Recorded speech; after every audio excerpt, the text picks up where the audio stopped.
You're listening to this podcast, so I know you've got a curious mind. Here's a helpful fact you may not know yet. Drivers who switch and save with Progressive save over $900 on average. Pop over to Progressive.com, answer some questions, and you'll get a quick quote with discounts that are easy to come by. In fact, 99% of their auto customers earn at least one discount. Visit Progressive.com and see if you can enjoy a little cash back. Progressive Casualty Insurance Company and Affiliates. National average 12-month savings of $946 by new customers surveyed who saved with Progressive between June 2024 and May 2025. Potential savings will vary.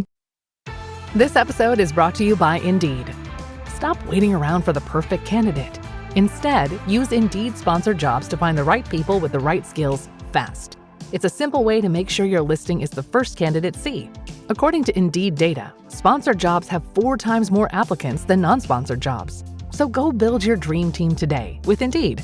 Get a $75 sponsored job credit at Indeed.com/podcast. Terms and conditions apply. Hey, Stackers. Hope you had a great weekend. Another note from the road and an update. I'm currently in the Midwest, and you know what? I want to hang out with you. If you're in Cleveland, I will be there tomorrow, Tuesday.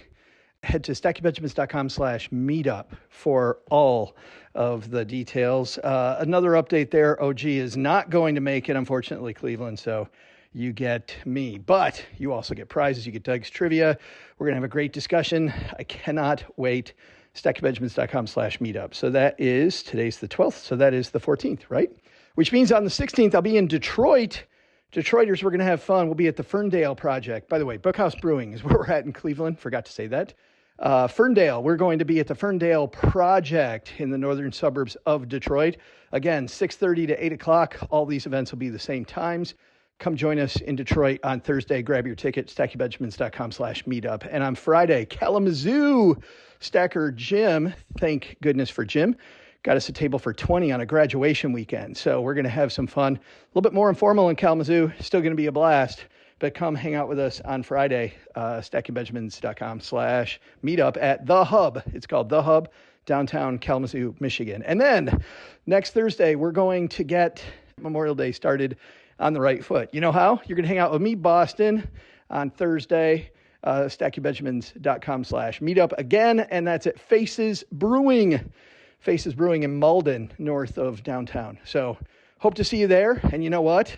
You're going to love today's mentor because he's going to help us make some moolah. All right, let's get the show started. Well, hey there, Stacker. Look at you, ready to listen to a podcast. Well, you know what? OG, we're ready to make one. We're going to make a podcast. If we must. Oh, we must. Absolutely. We're all here. It's Monday morning. Raise your mugs, gentlemen, because I've got the flower pot. I love my flower pot, the Garvin Gardens. If you've never been to Hot Springs, Arkansas, go to Hot Springs, go to Garvin Gardens. Doug's got a LaCroix. OG's got, a nice mug. What's your mug say, OG? Yeah, we know what that one says. I can't read it. You really can't read it. Not on a family show, you can't read it. I do something called whatever I want. Oh, that's what that says. I tried to warn you. I didn't know. I'm going full steam ahead anyway. Oh, that says road closed. Let's go down that road. I've made a horrible mistake. On behalf of Smutmouth OG, Doug, and me, here's to our troops for protecting us all weekend long while we partied so that on Monday morning we'll be fresh and ready to go to make podcast in Mom's basement. On behalf of the men and women at Navy Federal Credit Union and the men and women making podcast, here's to our troops.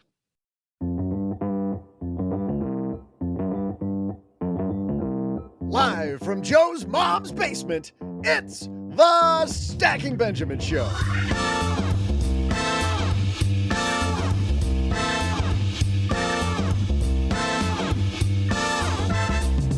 I'm Joe's mom's neighbor, Doug, and today you'll learn how to negotiate everything from nicer hotel rooms to better rates on loans with speaker and author of Ask Questions, Save Money, Make More, Matt Schulz. In our headlines, small company stocks were predicted to beat the market. And here, at nearly the halfway point of the year, they're getting spanked. So what's up? We'll ask OG. Plus, we'll answer a question from one stacker who thought, I'd better call Saul. See hi and OG. And then I'll share some uplifting trivia. And now the guy who keeps us all in line, it's Joe Saul See hi. And OG. Hey there, Stackers. Welcome to Monday. Sit back, relax. You found us. Welcome to the greatest money show on earth. We're happy you're here with us. We're going to have some fun today because you know what, Doug? We are doing 3 things today. Guess what we're doing? Eating Twinkies. No, we're going to Ask questions, and then we will save money, and then we will make more. It's going to be great. Matt Schulz is here. OG, how are you, man? I am fantastic. Thank you for asking. I am so good. I'm so happy. You have no so future in awesome. the theater, OG. That's right. And the daytime Emmy goes to, for the guy pretending to be happy he's here, Mr. OG. We got a great show, OG. I'm happy to be here. Matt Schulz is here. How great is that? Have you ever thought about actually saving money in your hotel room before? I get why that's. Look at the quizzical look on his face. What do you mean I could actually save money on that? You know, what's funny is this show's dedicated Marriott to OG. app says lowest price offered.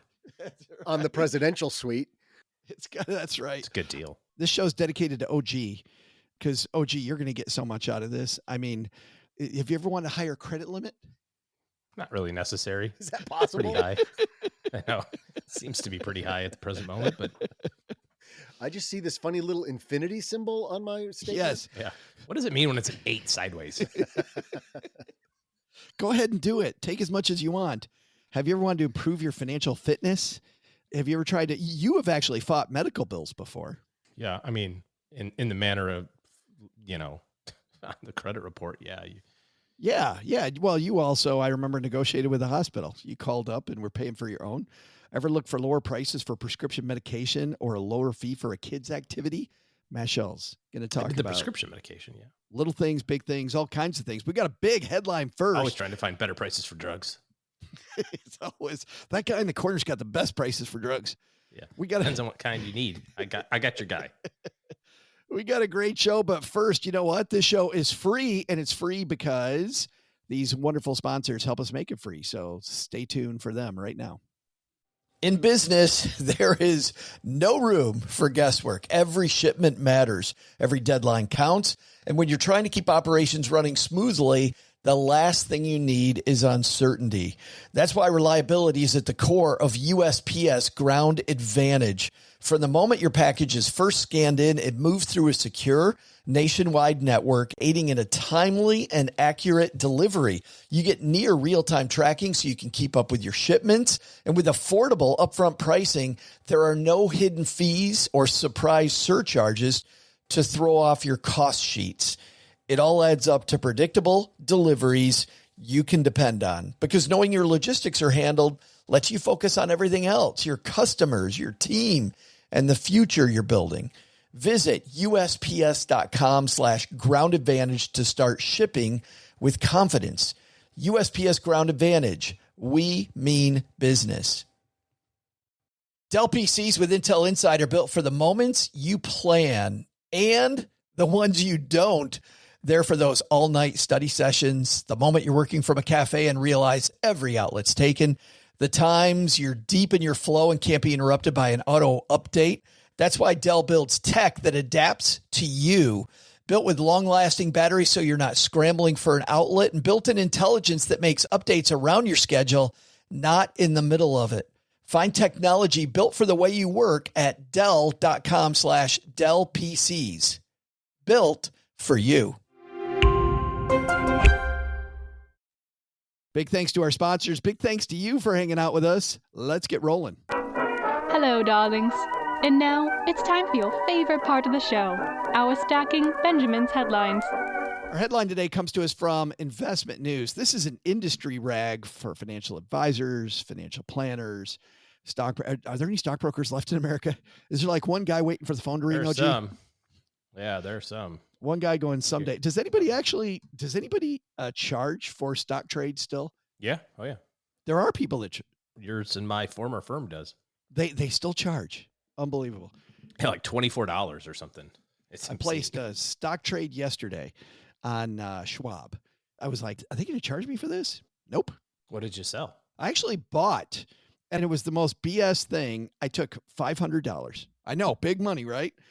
I took $500 because I saw that the CEO of a firm was going like all in on buying stock in her company. And I'm the guy that says, do your research, do all kinds of stuff. This is the Rivian, Doug. This is my Rivian. I bought Lumen. I might as well tell people I bought Lumen. I thought you meant you bought a firm like that. Isn't that one of those payment option? Well, because the yeah, that's right. I bought a firm. I bought it with Klarna. Bought a firm with Klarna.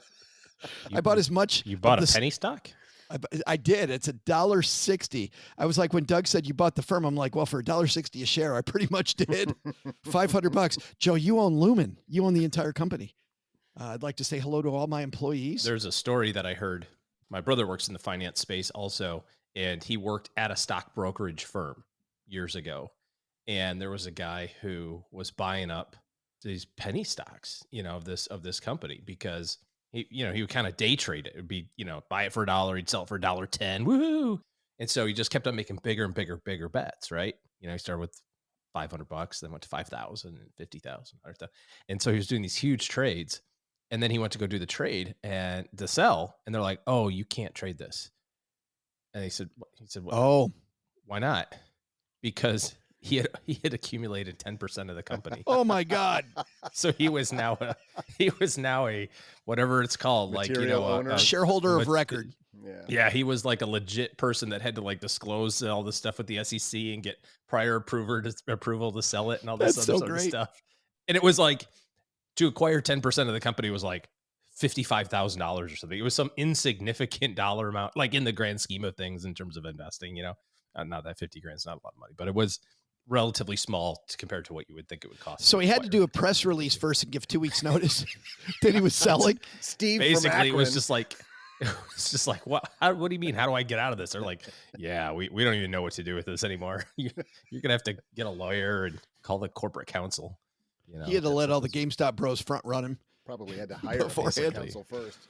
Had to put it on Reddit that he was going to sell. That'd be good. Maybe he could get a. For the record, let's just be clear with Joe's stock picking. You are not advising that other people follow in your footsteps here. I am not. No. Okay. By the way, that is a dumb trade. That is a dumb trade. I looked at the financials. The financials look awful. Just looked at the CEO, and she that same day was buying a bunch. And I was like, if she's buying, I'm buying. When it's down 90% in the last 2 years. What could possibly go wrong? I'm like, go up from here. Buy the dip. Maybe. If Doug can buy Rivian, $1.60. I mean, come on. What could go wrong? I'm going to do the same thing. Hold on. Let me do it. Psych. This is how dumb we can all be, people. This is what we mean about your money. But you know what? There's a reason I bring this up, though, guys, which is because this piece of investment news is all about this rally that was going to happen. You talk about penny stocks, OG, a rally that was going to happen with small companies this year, right? Everybody had all these year-end predictions that small cap stocks were going to outperform in 2024. And Greg Greenberg writes his piece saying, whatever happened to that small cap rally? We are almost halfway through the year, OG. And there is no small cap rally yet. Greg writes, okay, so maybe small caps won't get their day in the sun, at least not yet. Despite all the year-end predictions, small cap stocks outperform in 2024. The Russell 2000 index has gained 1%, while the S&P is up 8% as we record this. I was going to say, when was this written? This was written 4 days before we record this. Okay. Why, we have a massive rally in the last 4 days? I think this is an interesting piece of this because the answer is yes. In the last week or so, small companies have gone up a lot relative to that previous number. You said they were up 1% or something for the year. Now they're up 5%. There's a reason I wanted to bring this up because last week we did this whole thing about when do you get more scientific about your asset allocation with your retirement. Go back and listen to Wednesday's episode last week, everybody, and you'll get all that because, at some point you want to get closer to the efficient frontier. And that means, OG, maybe adding things like small cap into your portfolio, getting more diversified, doing a better job of your diversification. And you may own small cap, but you know what's been happening all year so far already. You've got all kinds of, speaking of finance bros, you got all kinds of finance bros going, oh, small cap's getting killed. So I'm going to go ahead and put that in the S&P instead. Forget it. I don't like small cap. That's horrible.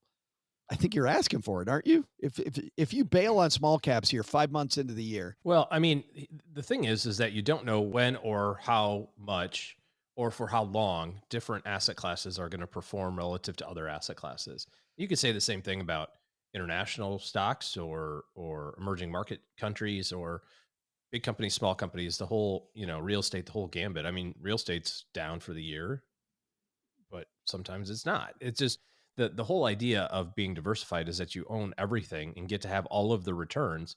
It just happens in a random order. Like the order of the asset classes return is going to be different than what you expect it to be. And I'll give you an example of this that I remember from some years ago. Statistically, small companies should do better than big ones. And the reason for that is if you just kind of look at the big wide extremes, so you take like a big company like Apple or Coca-Cola, and you take a really, really, really small company like the ice cream Lumen. shop on the store. Like Lumen, a really well-run company like Lumen. I was going to say even smaller company like an ice cream store, right? Oh. And if you go to the ice cream place and the guy who runs the ice cream store says, I would like for you to invest in my business, and you're seriously considering it because you like a bunch of ice cream. And he says, I can get you, I feel like we can grow at about 8 or 9 or 10% a year. I think this would be pretty good. If you're a prudent investor, you look at that and go, wait a second, why would I try to get 8 or 9 or 10% in this really teeny tiny micro business of an ice cream shop on the corner? And I can get 8 or 9 or 10% in Apple or in the S&P 500, the biggest companies in the world, which are run more professionally and have all the smartest people in the world that work for those places and they give you 8 or 10. So in order to be interested in that investment, you need to have a better return potential. You need him to say, I think we can grow this thing at 40% or 30% or 20%. And that is, maybe could be the level at which you'd go, all right, I've got a higher volatility. I've got a higher bounce rate. There's a chance I can get 20 or a chance I can get 0. I'll take that because it's a higher opportunity versus, 8, 9, or 10 in the big companies. So smaller companies have to perform better because they're smaller. So over time, that's what should happen. But the reality is that it happens in random periods of time. And we can't predict when those things are going to happen in advance. And so I'll take you back to 2016. So November 1st. Did you got the thing? Take us back. Where's the button? The Wayback Machine? Yes. Take us back to 2016. Okay, it's 2016, OG. Or maybe 2015. But, sorry. Even further back. Somewhere in there, 2 elections ago, right before the first Trump election. Yeah, so it would have been 2016. If you looked on November 1st, or let's say 5-year period ending October 31, 2016, and compared small companies to big companies during that period of time, you would see that big companies beat small companies over that 5-year period. After the election, so go from election day through Christmas. So what is that, a 6-ish week, 7-ish week period of time? Yeah. If then you said, all right, now let me look at small companies against big companies for the last 5 years. Small companies beat big companies. Over the 5-year period. Over the 5-year period. So in 6 weeks, the 5 years of underperformance was erased and beaten in that 6-week window. This is why you don't play this game. Yeah. And then if you go like, well, all right, by the time you got your statement, December 31st, that went, holy cow, look at how great small companies are. That's when that stopped. That was over at that point. You missed it. It was a 6-week window. The same thing happened with emerging markets in 2017 to 2018. 2017 was an awful year for emerging markets. 2018 were, they were the number 1 asset class in the world. So it's a game you just can't play, and you have to recognize what the impact is going to be. And so when you look at your investment accounts, and if you're diversified, you see, I've got big companies, I've got small, I've got international. Your money is not going to track what the index says. You can't look at your portfolio and say, I'm up X dollars. Why am I not the same as Microsoft? Why am I not the same as the S&P? Why am I not the same as the NASDAQ? Because your money's not the same as that. You have a diversification. And over a period of time, whether it's 5 years or 10 years or whatever, you'll be rewarded with that, or you should be rewarded with that diversification, because eventually different asset classes will outperform others. It just doesn't make sense that everything is large US tech from now until the end of time. I think we can all agree that that's probably not going to be the case. I just can't believe, Doug, that he was telling me that the greatest minds on earth are at Apple and not the local ice cream shop.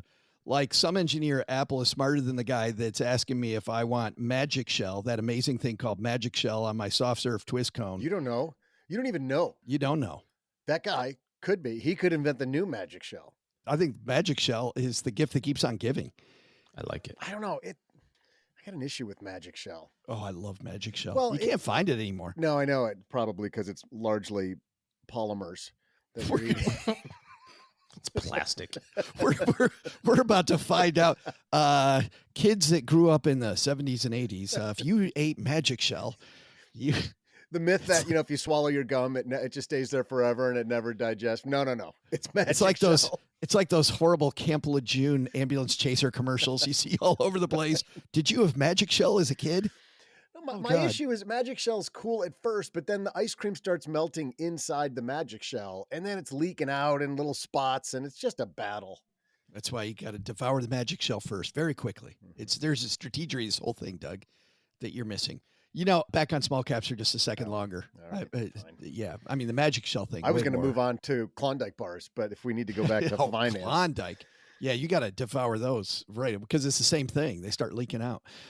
Ellen Hazen, chief market strategist at FL Putnam, is talking about how small caps, she thinks are going to be dead for a while. And she's got all these reasons. But this is what she says.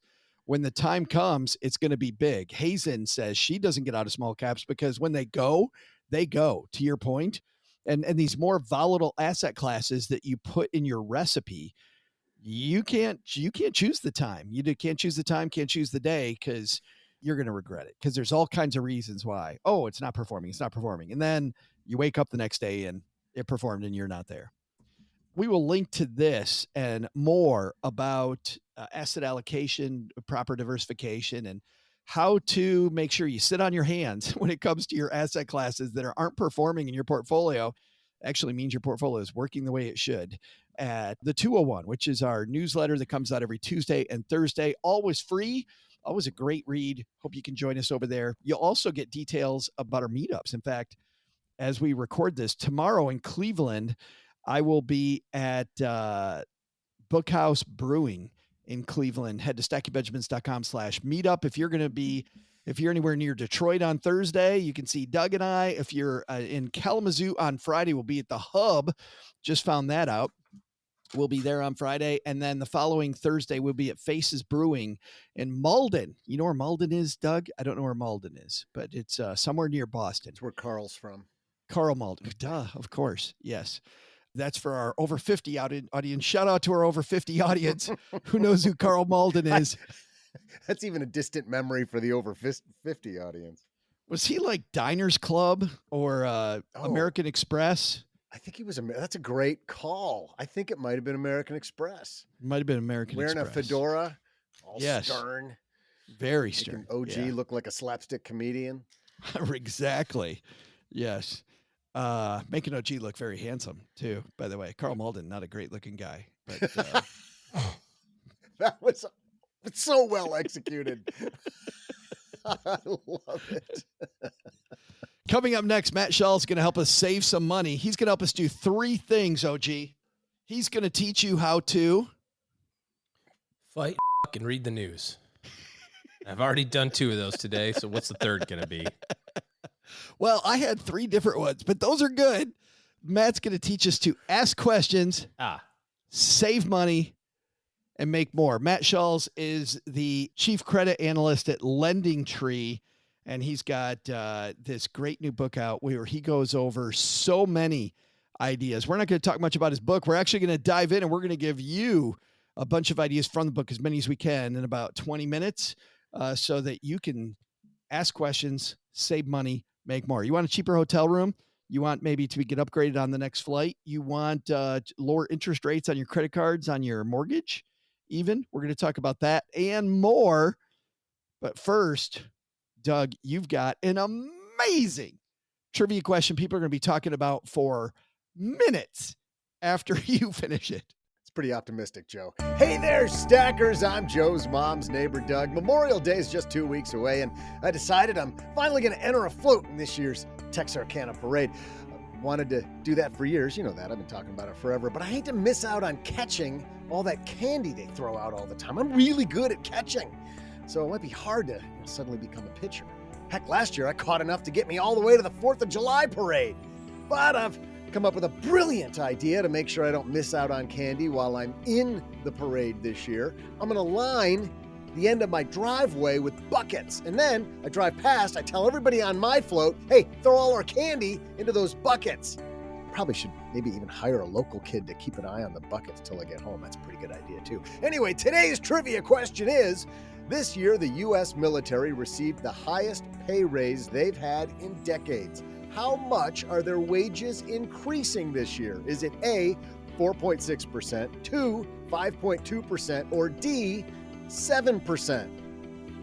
I'll be back right after I recruit some neighborhood kids to ride on the float with me.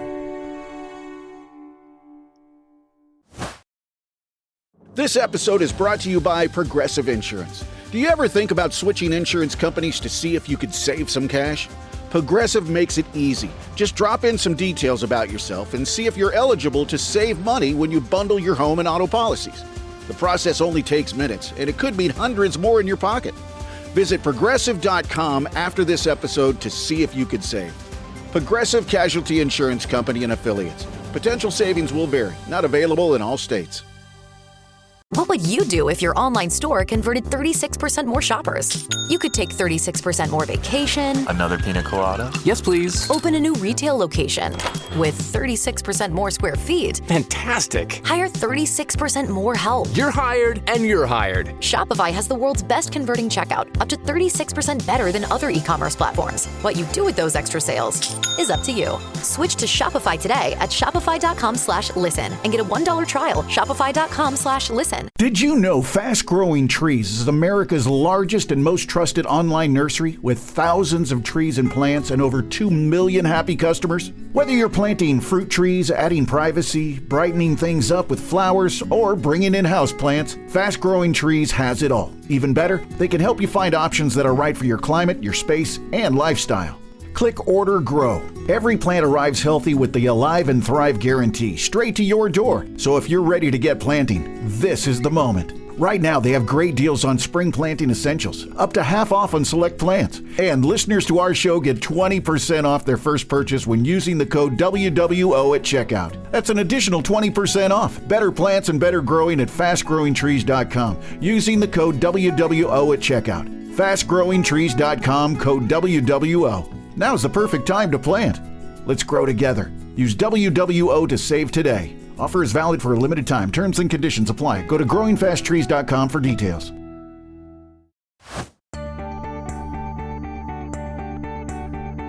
Hey there, stackers. I'm Candy Collector and soon-to-be winner of Best Float, Joe's Mom's Neighbor Doug. I can't wait for everyone to see me driving my El Camino in the parade. And to keep it on theme, I'm going to dress as Uncle Sam. I just hope it's not too sexy for people to kind of get the reference. That's a problem I run into quite a bit. Today's trivia question is, this year the U.S. military received the highest pay raise they've had in decades. How much was it? Well, the options I gave you were A, 4.6%, B, 5.2%, or trace, maybe 7%. The answer? The last highest pay raise for U.S. service members was a 6.9% increase issued in 2002. This year, the military received its most significant pay raise in over 2 decades at 5.2%. That bump will raise wages between $1,100 and $10,000 a year, depending on the service member's rank. And now, here to help you talk your way into higher savings and pay, it's today's mentor, Matt Schulz. All right, stackers, you guys ready to save some serious money? Maybe upgrade some experiences? Well, the man who's going to do that, no pressure, Matt Schulz in the basement. How are you, man? I'm doing great. Thanks for having me.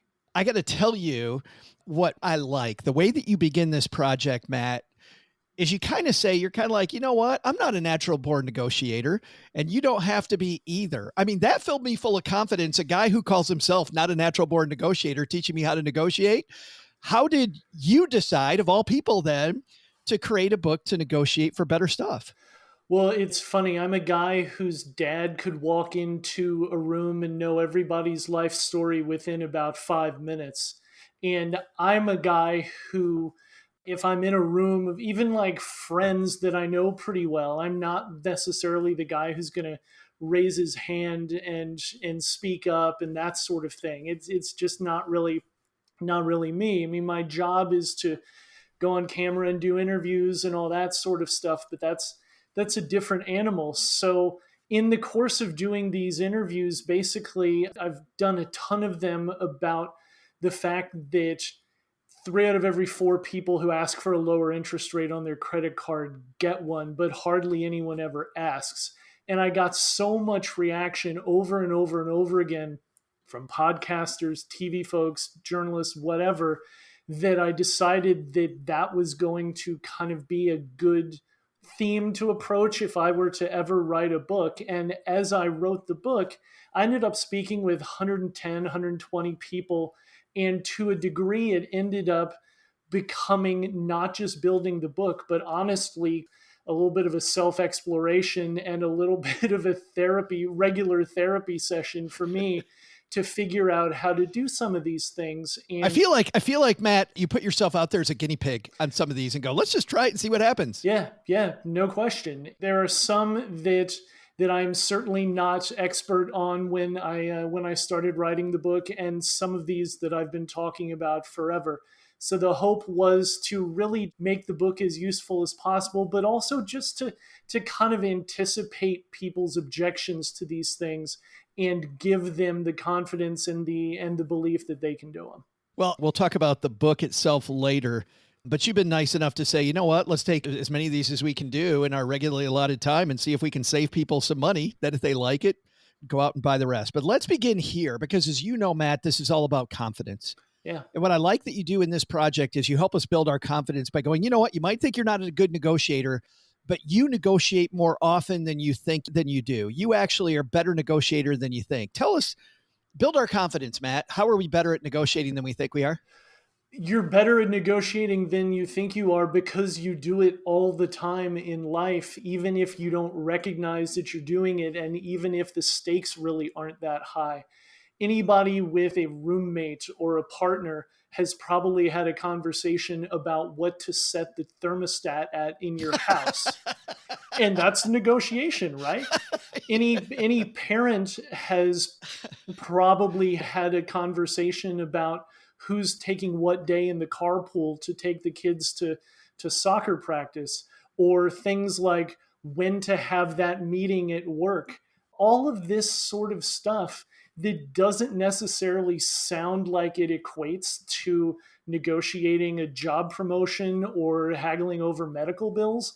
All of this stuff matters. And it's really, if you view it kind of in a sports kind of vein, it's really about kind of getting your reps in and realizing that for a lot of us, we've gotten a lot more of these reps in already than we realize, and that we should feel a little better about ourselves going into this kind of stuff. Well, I think part of it, Matt, is the way we frame negotiation. Like we think, okay, I'm negotiating against Matt. I got to make him pay. I got to get every last dollar. Yeah. And you even reset that. You're like, whoa.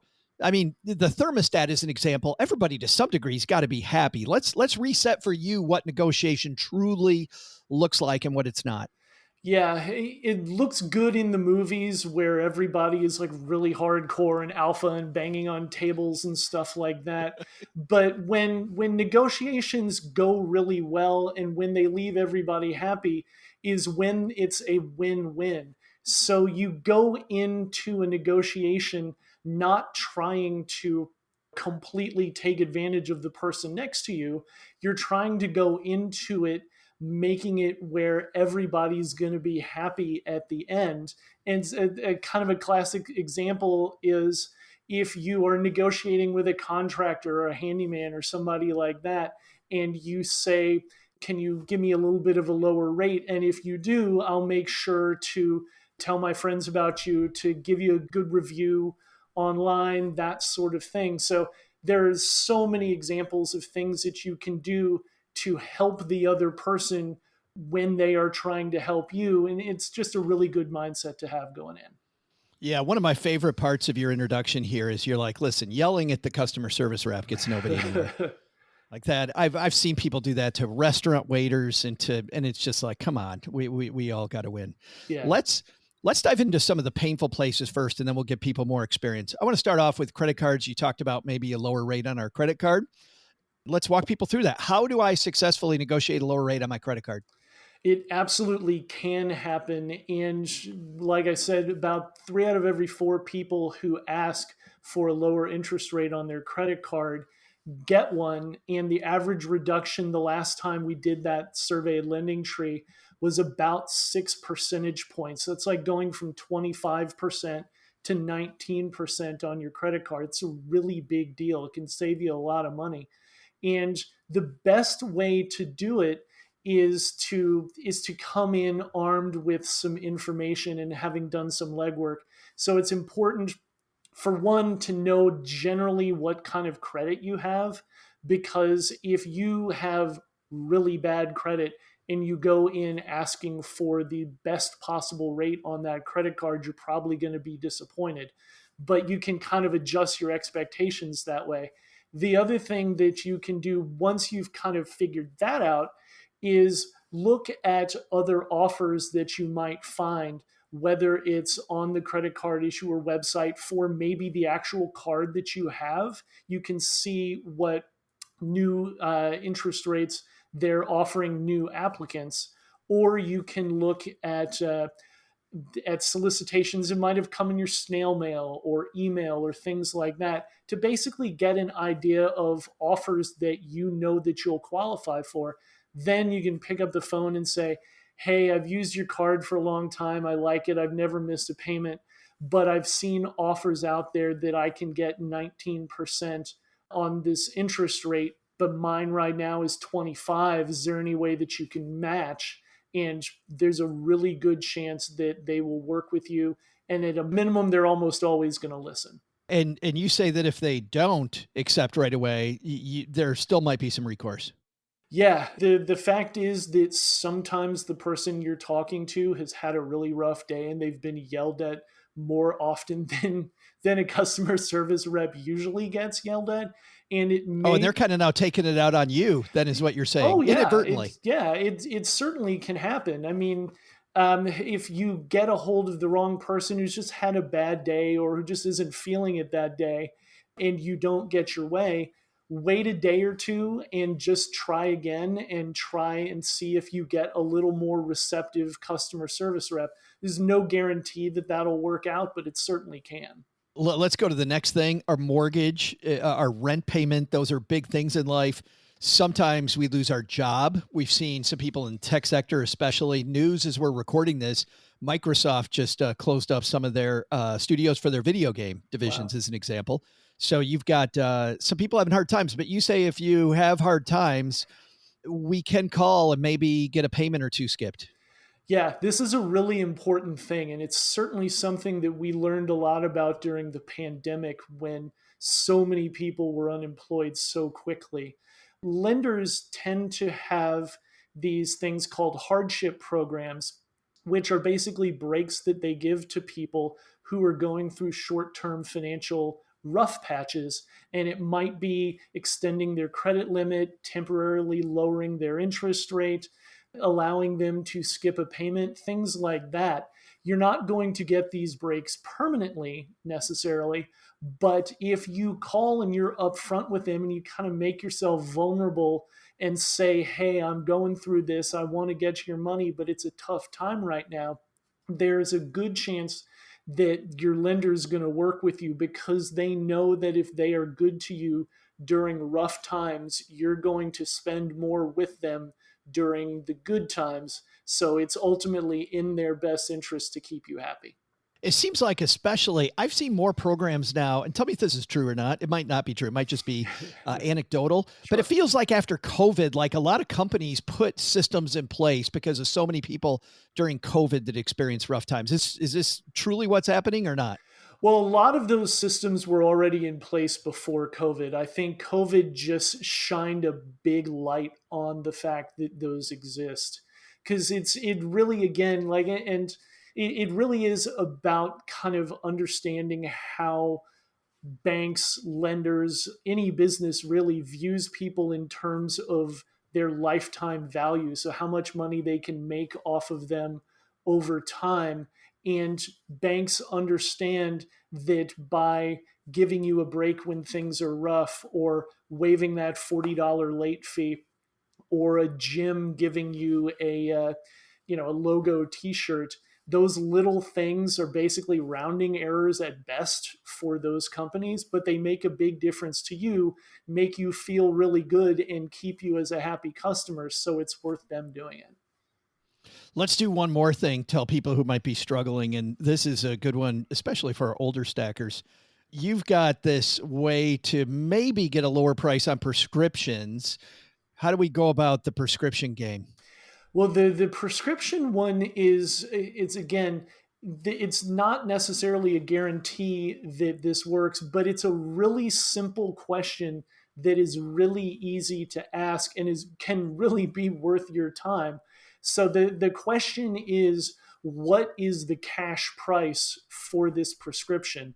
And if you ask any pharmacist, whether a chain store or a small independent place, they're going to know the answer or be able to find that answer for you. And what that means is essentially, what's the cost of this prescription if I pay for it out of pocket instead of using my insurance? And it doesn't always save you to use the cash price, but sometimes if you avoid using insurance and some of the markups that come with insurance and all the middlemen that are involved, sometimes it can actually be cheaper, but you won't necessarily know until you ask. And the other important thing with the whole cash price thing is it doesn't mean that you actually have to pay them with dollar bills. It's just a way of saying that you want to pay without using your insurance. It's so funny because I just get done reading this as I'm prepping for this interview. A friend I know actually did this, walked in and asked, and the particular prescription, I don't remember which brand it was. And this is at a CVS, everybody. The difference was, to your point, Matt, for this particular subscription, so much less. It blew him away how much less. So he's like, I'm paying out of pocket. Yeah, again, it's really the classic example of it doesn't hurt to ask. I mean, there's no guarantee that it'll be any cheaper, but you won't know unless you actually ask the question. And any pharmacist worth anything is going to respond, is going to be happy to help you with that, because ultimately the pharmacist works for that store that you're going into. So they want to keep you a happy customer, and it's in their interest to give you the right information, help you save money, because then you come back. I hope, stackers, the thing that you're all hearing from Matt right now is this resounding theme of you just have to ask. And I'm that guy, Matt, like most of you, that are just, I'm afraid to ask. I'm like, why do I deserve special treatment? Like, why would I? But man, the resounding theme you're saying over and over, just ask. Like, you're already at no. Yeah. And it really is about just being confident enough to ask and understanding that the worst thing that happens is that they say no, generally speaking. And if they say yes, or if they give you your way, then amazing things can happen. And it's something that some people are born with the ability to feel confident and do these things really well and easily, but most of us aren't. And it really is about getting your reps in, doing it as many times as you can. I mean, Steph Curry takes 500 shots a day, and he's the best shooter in the history of the NBA. Even the best folks still work, still practice, put their time in. And this is how you get better at things, whether it's shooting a three-pointer or asking for help from a business. Man, I had one of the worst jobs you could have in college. We called on behalf of Michigan State University. We called, and everybody that's graduated from college knows where I'm going with this. I was one of those people that would call alumni and ask them for money. Oh, yeah. Right. So you can imagine how that goes. But we had a guy, and I ended up, I was okay at it, good enough that I ended up training other people. But in the case of training other people, I looked at our sample size of all the students that work for us. And Matt, to your point, we would get this thing that would pop up on our screen that would say, ask for $100, ask for $250, ask for $500, ask for $1,000. And whenever it said ask for $1,000, we would get really nervous, because this is like 1994, 93. Yeah. And in 1993, so doing inflation, that's like asking somebody for about $2,500 today, right? So pretty nervous as a student to ask anybody for $2,500. We had this guy, Mark Brower. Shout out to Mark. Mark didn't care what it said on the screen, Matt. He asked everybody for $1,000. And I asked him, I said, why would you do that? He goes, because then when the $1,000 popped up, I can always go lower. So if it says $100, I can always go down to 100, but I don't want to be nervous when the $1,000 opportunity hits. And I got to tell you, this guy raised more money for Michigan State University than anybody I ever saw. And it was the same thing you talked about Seth Curry. He just got the reps. Yeah. You just continually get asked. It was amazing. Well, and with that, I can see the argument of it would be easier for people to say, well, no, I can't do 1,000, but would you take 250? And you're already ahead of the game, right? I mean, it's it's easier for people to negotiate down. They feel more comfortable, especially when you're talking about donations and stuff like that. It's a whole other thing to kind of take the escalator up. Well, let's have some fun here. We help people save some money that might be in need. We help you lower your cost and maybe skip a payment or two, which is very valuable. But let's go the other side, Matt. Let's go the fun side. I'm at the hotel. I got a parking lot view. I'm on the 3rd floor. Man, I'd appreciate a pool view, maybe a higher floor. You say that if you do this right, maybe you can get this done too. Yeah, this is certainly about seasonality. I mean, if you are trying to get a hotel room near Rockefeller Center when they're putting up the Christmas tree at Christmas time, or I use the example of Tuscaloosa, Alabama on Alabama football game day. Probably not going to be a lot of hotels around. But no, the truth is that just by asking nicely and maybe doing your homework a little bit beforehand, a lot of times you can get your way. And it really isn't about much more than being nice and recognizing that the person on the other side of the counter, again, probably been yelled at 10 times that day. And you can kind of separate yourself a little bit by just being nice. And one of the other really good things that you can do is do a little bit of homework where maybe you look in the app or you look online and you find the name of a specific type of room, because different hotel chains call different rooms different things. And if you say, hey, I'm in town for my class reunion or my sister's getting married or something like that, and I'd really love to have the Deluxe King Corner Suite, and ask specifically like that, it can show them a little bit that you've done your homework and you're not just asking randomly, and that can help you a little bit too. And you're sharing a little bit about the occasion. I think that's probably important as well. Yes. Any time that you can share an occasion and you can say, hey, it would really make an amazing event even more special if I could have a little bit more room. That can be a useful thing too. And also, especially if you are doing like a solemn occasion, like you're in town for a funeral or something like that, that sort of stuff can help you maybe connect a little bit with the person behind the checkout counter, and they may be willing to help you out a little bit to make a tough time a little easier on you. Any of this work to get a sexier rental car? It certainly can. Again, it really depends on timing and seasonality.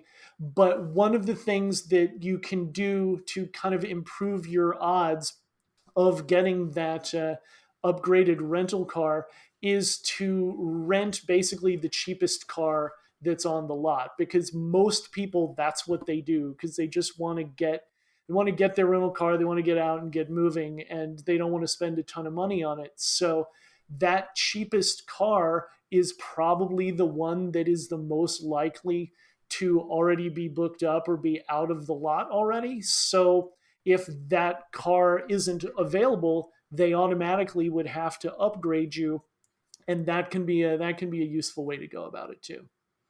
That's fabulous. You know what, guys? We just scratched the surface. Matt talks about credit and debt, healthcare, housing, shopping, travel, work, relationships. And what I also love that you did today was you paid it forward, and your epilogue is all about paying it forward for people. The book is Ask Questions, Save Money, Make More. It's out now. People can get it everywhere, right? Absolutely. Yep. It is so great speaking with you again. Thank you for being such a mentor for us today. I really appreciate it. Yeah, thanks for having me in the basement. This was fun. Hey, this is John in Seattle.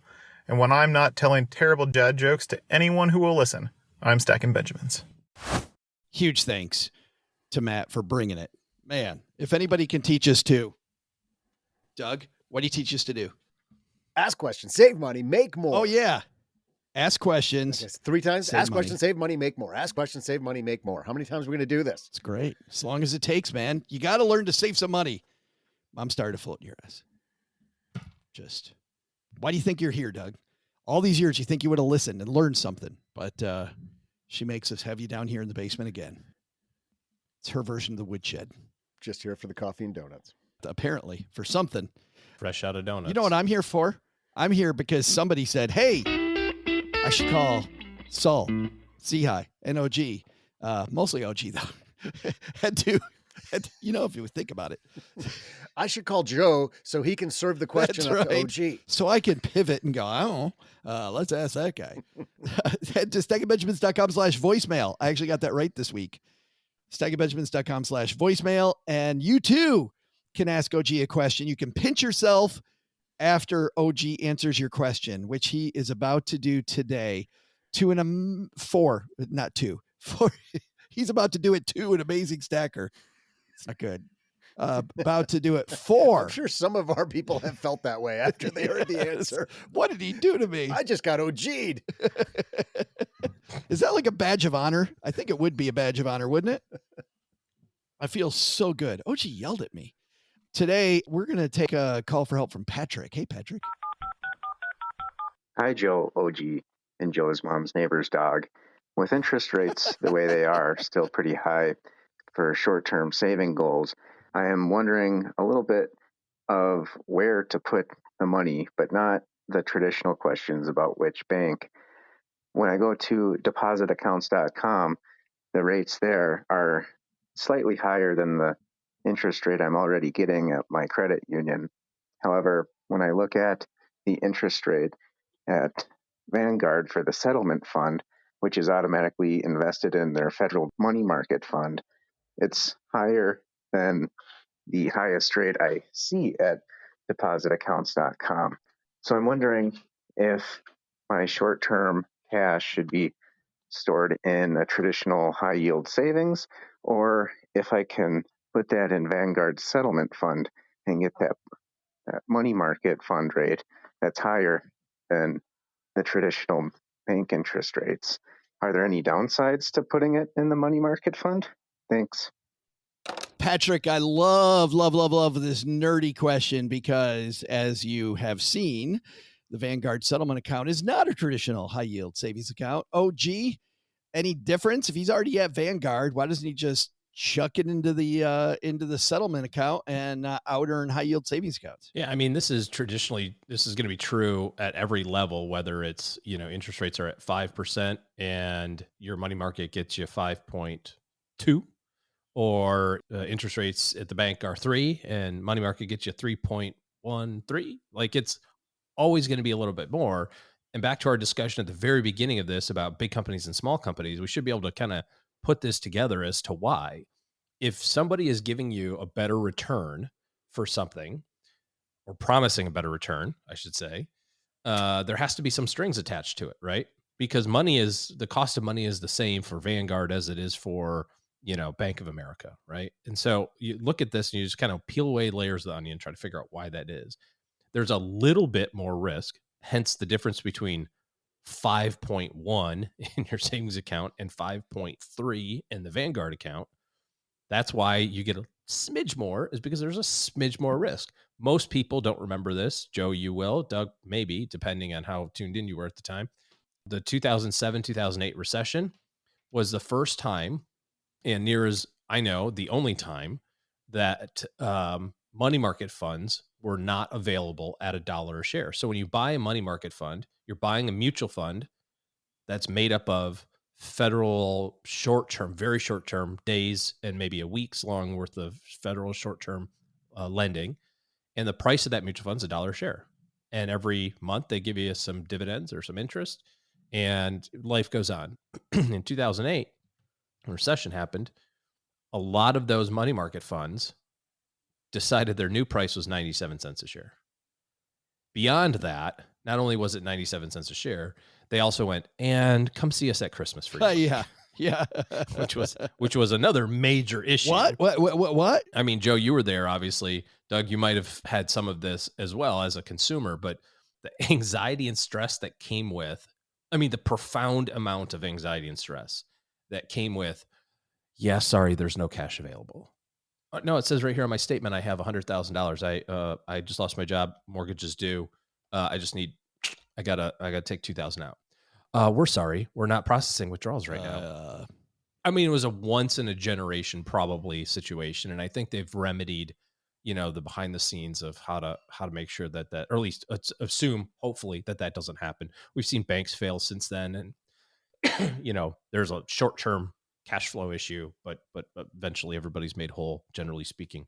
So it's probably a little concern, but not a lot. So you just have to decide if that's something that's worth it to you, that extra 0.2% or 0.3 or whatever that number is, plus all the time and energy and effort to open a new account, transfer the money, and so on and so forth. I know that's not a lot, but there's some stuff there.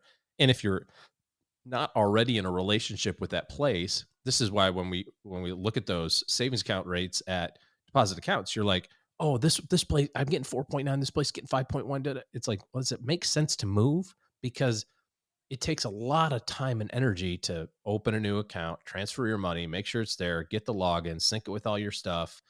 There's some stress that goes with that. It doesn't necessarily mean it's a lot, but you have to look at what the return is. If you're talking about a 0.2% return and you've got 20 grand, you're talking about $40 over the course of a year.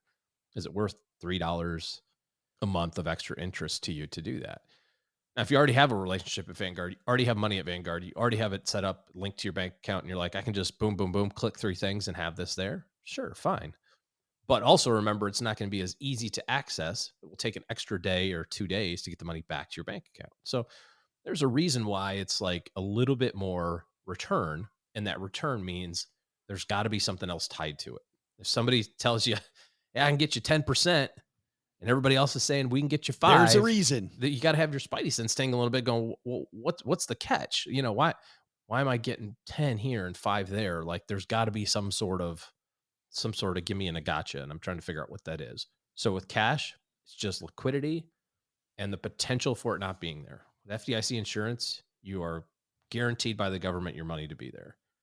Vanguard's pretty sure it's going to be there. There's just a slight difference there. They're pretty sure.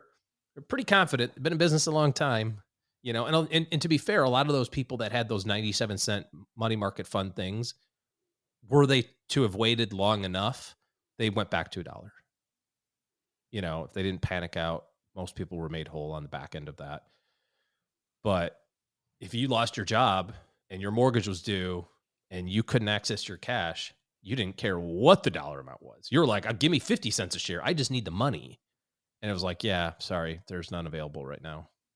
Come back tomorrow. That was a scary time for people that needed cash. It was a scary time for right. everybody. You couldn't remember. Not only could you not get your cash, but if you had lines of credit open, the bank was writing you going, yeah, you don't have that credit anymore. We're cutting your credit. I don't even know that they were writing you. I think they were just doing it, and you found out they couldn't keep up with how fast they were doing that. So you're like, oh my God, I can't get my money. I'll just take out a loan, which is what people have told me why they don't keep an emergency fund. They're like, I'll just take out a loan. Yeah, in 2008, you weren't doing that. You were not doing that because the bank was like. Yeah. And not only were you not doing that, but you were swiping your credit card, to your point, at the grocery store, and it came back declined because they changed your credit limit from $2,500 to $500. To $1 more than you'd already put on it. Yeah. or whatever the limit is, whatever your current balance is, $1,117 is now $1,118. You can get a pack of gum. So for that reason, I like the little bit lower interest rate because just freedom from worry, OG. And to your point, who cares? Out of all the financial decisions you're going to make, your job is to keep mind share so you can be like water, as David Allen, the organizational guru, says. You want your brain to be like water, where it just flows wherever the hot thing is that you really want to think about today, versus being in that little muddy, stream going in circles, doing nothing. If I'm worried about... Is that also not water? Mud? It is, but you want to be like good moving water. It's like a slurry. Yes. You want to be like a nice, healthy flow. Like my friend, the urologist, Todd says. Now we're a good, podcast about flow. that now? Welcome to the Healthy Flow podcast. Yes. Nice segue into prostate health. Welcome to Old Guys Talking Money podcast.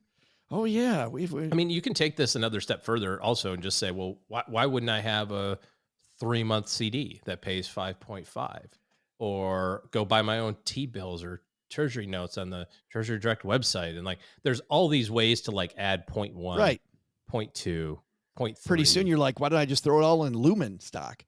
Yeah, exactly. That's it. All it has to do is go from $1.10 to $1.15, and I made 5%. Boom. Just suck on that, losers. Again, everybody. Small cap dorks. Horrible idea. Horrible idea. But maybe Suck it's it, not. Small cap dorks. But maybe it's not. If you guys want to jump in and make my day. And pump and dump. Is that what you're doing right now? Is this a pump and dump? That's exactly what I'm doing. The SEC's on to me. Did you just watch the movie Boiler Room a couple of nights ago? I know. We have it on good authority that both of your listeners just bought 4 shares of Lumen stock because you were trying to get out. That's great. You know, there's another reason for this, OG, which is, you know, my brother, when he would eat dinner, he did not like his foods touching each other. I mean, I was like, dude, it's all going to the same place. Who cares? Like, stir it all up. But he did not like his steak to touch the potatoes, to touch the green beans. Do not touch them. I'm with your brother. But I do like that when it comes to financial planning, which is if this is your emergency fund and it's at Vanguard and you have this feeling like, oh, the CEO of Lumen says to go buy some, you're going to do a dumb thing like I just did, right? You're going to do something really dumb with that money because it's in a spot. If I hadn't had that $500 just sitting in cash at Schwab, I would have never done that move. I would have never done that. So put it in a place where it is your emergency fund. I think there's some behavioral aspect to this, isn't there? Yeah. And another lesson is don't let Joe have access to the Stacking Benjamins trading account. So that's also a lesson. If I did it on behalf of the company, that would be great. Yeah. Tina, we can't pay you today because Lumen's down. Joe, I noticed that the brokerage account now is a 5% owner of Lumen. Anything? I got a feeling, bro. I got a feeling. This Stacking Benjamins podcast is brought to you by Lumen, not because they're a sponsor, but because we own 10% of the company. That'd be horrible. Thanks for the question, Patrick. You got a question for OG. Head to stackingbenjamins.com/voicemail. And we are I have a question. Happy to answer your question. What does Lumen do, Joe? Do I have to answer that on air? Do I have to go do a Google search? He already looks pretty bad for making this investment. Are you trying to make him look worse? Because I know of a company called Lumen, but I don't think this is the same company. It is a telecom company? Nope, that's not the company I was looking at. It is Lumen Technologies. Yep. And they provide support. And they make they provide hold on, I gotta read their About Us page. Support for sales, service, products, and billing and more. Oh, well, that sounds great. Yes. That's the most vague. We specialize in doing things for people. Yeah. About the stuff. With the stuff. By the way, they're based in Monroe, Louisiana, which is not that far from us here in Texarkana. I actually think they were one of those many. If you go back far enough, I think they were one of the spin-offs from AT&T divestiture way back when. They've had 7 company names since then, but at one point they were making telecom hardware. Yeah. I don't think that's what they do now. How's that working out for everybody these days? Well, the stock's at Joe will let us know. The stock's at $1.60. What do you think? How do you think it's going? But if it gets to $1.80, you are rich. Yes, donuts on me, everybody. Hey, time for us to wander out to the back porch, and I'm super excited about this segment for 2 reasons. Number one, Doug, is that actually, OG, you would really like this because Scott Galloway, who was just on the show, love Professor Galloway. He said something very interesting. You know how everybody's worried about AI taking your job, and they've been obsessed with this the past few weeks. Professor Galloway on a stage in Asia just a few days ago, as we recorded this, said AI is not going to take your. He always has a great hot take. This is his hot take, OG. AI is not going to take your job. Somebody who understands AI is going to take your job. What a great freaking quote. And that's 100% true. I believe that. AI is not going to take your job. Somebody who gets what's actually going on. So stop being afraid and go learn about it, which is fantastic. More power there. Second thing is I have never been more excited about a movie, only because this is a movie that OG Doug will actually like. Yesterday, Cheryl and I went to the theater to catch this flick, which is a co-production. It's made by Guy Ritchie and produced by a guy named Jerry Bruckheimer. Oh, boy.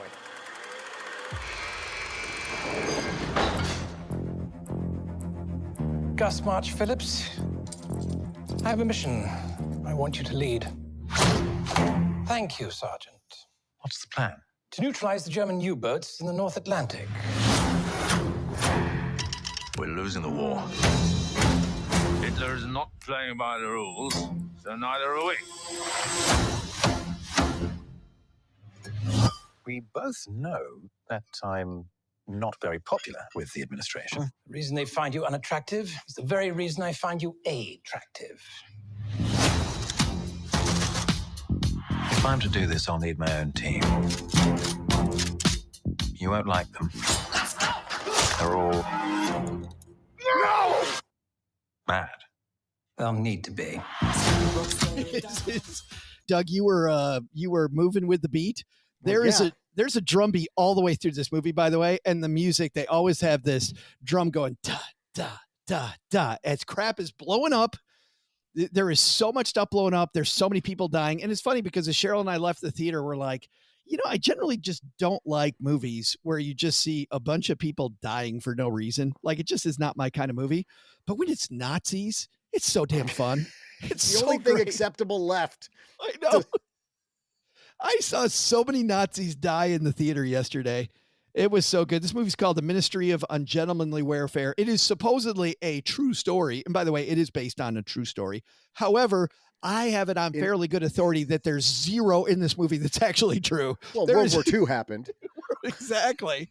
Yes. And there might have been a mission and there were some guys with these names that had it. There is nothing in this movie that's true. There can't be anything in this movie because it is big ass explosions, cool music happening the whole time. I was on board this movie for the full, I don't even know how many minutes it is. I could look it up. You can go look it up. But man, it was 90 minutes to 2 hours.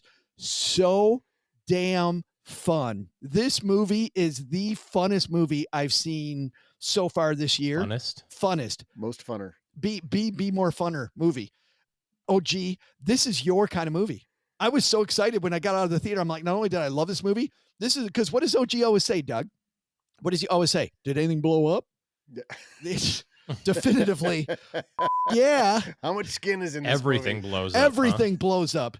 The movie is just one gigantic blow up. Well, we all knew that when you said Bruckheimer. And Guy Ritchie. I mean, come on. Yeah, Guy Ritchie's no slouch himself. And then that drum beat that you described, that's totally Guy Ritchie. Oh, it totally is. Yeah. It's got great music, well set up visuals. Guy Ritchie's also known for these fantastic shots. I mean, what is the TV show that I'm watching? The Gentleman? Yep. Just a fantastic visuals in that movie.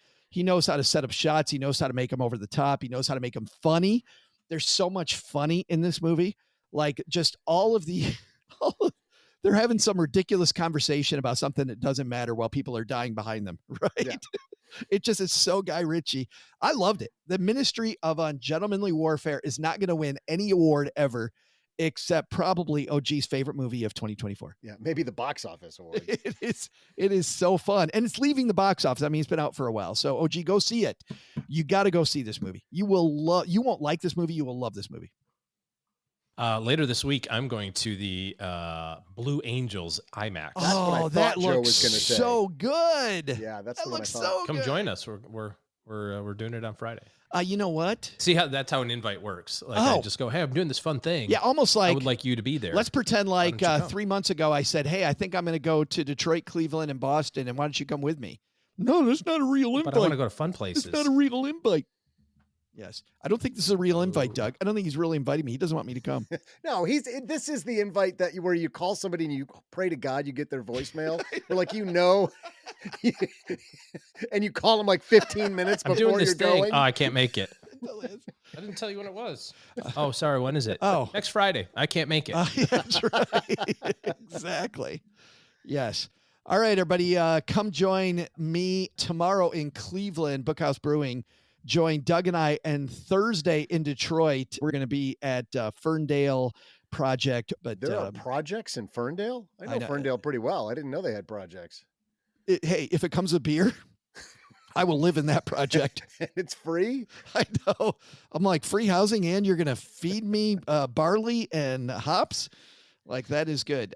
So we're going to be at one of those two places. But anyway, go to stackingbenjamins.com/meetup. And then Friday, we got a table for 20 at the Hub in downtown Kalamazoo. So come join us at the Hub on Friday night. Going to be great. Big thanks to Jim for helping us with that. Big thanks to Carol Ann, who helped us get Faces Brewing for the following Thursday. We will be in Boston, in Malden at Faces Brewing. Hope you guys can join us in one of those 4 cities. Or join OG. Everybody go to, which theater are you going to be at watching Blue Angels, OG? I actually don't know. It's here it comes. I don't. Someone's taking me. See? Probably an IMAX. You just go to your. It's like, what are the IMAXs in Dallas? There's a pretty good bet that we'll be there. Go to an IMAX in the Dallas area. Look around. If you see a guy who doesn't want to talk to you, go up and say hi. I genuinely like talking to people. Yeah. But like one at a time. Speaking of that, we love talking to Doug about what should be on our to-do list. Doug, what's on our to-do list today? Well, Joe, here's what's stacked up on our to-do list today. First, take some advice from Matt Schulz. By asking just a few more questions and working with credit card phone people, hoteliers, and others, you might upgrade your life for just a few moments of your time and keep those Benjamins in your pocket. Second, take some advice from our headline. Stay invested for the long term. If you chase what's hot now, Lumen, you're likely to underperform in the future. So what's the biggest to-do? Never tell Joe's mom that she should ride in the Memorial Day parade in the back of your El Camino because she looks like she's a battle axe. She will not take it to mean what I meant, which was like she was brave and strong. No. She will make you wash the windows again and again. Thanks to Matt Schulz for joining us today. You can find his book, Ask Questions, Save Money, Make More, How to Take Control of Your Financial Life, wherever books are sold. We'll also include links in our show notes at stackingbenjamins.com. This show is the property of SB Podcasts, LLC, copyright 2024, and is created by Joe Saul-Sehy. Our producer is Karen Repine. Karen and Joe get help from a few of our neighborhood friends. You'll find out about our awesome team at stackingbenjamins.com, along with the show notes and how you can find us on YouTube and all the usual social media spots. Come say hello. Oh yeah, and before I go, not only should you not take advice from these nerds, don't take advice from people you don't know. This show is for entertainment purposes only. Before making any financial decisions, speak with a real financial advisor. I'm Joe's mom's neighbor, Doug, and we'll see you next time back here at the Stacking Benjamins Show.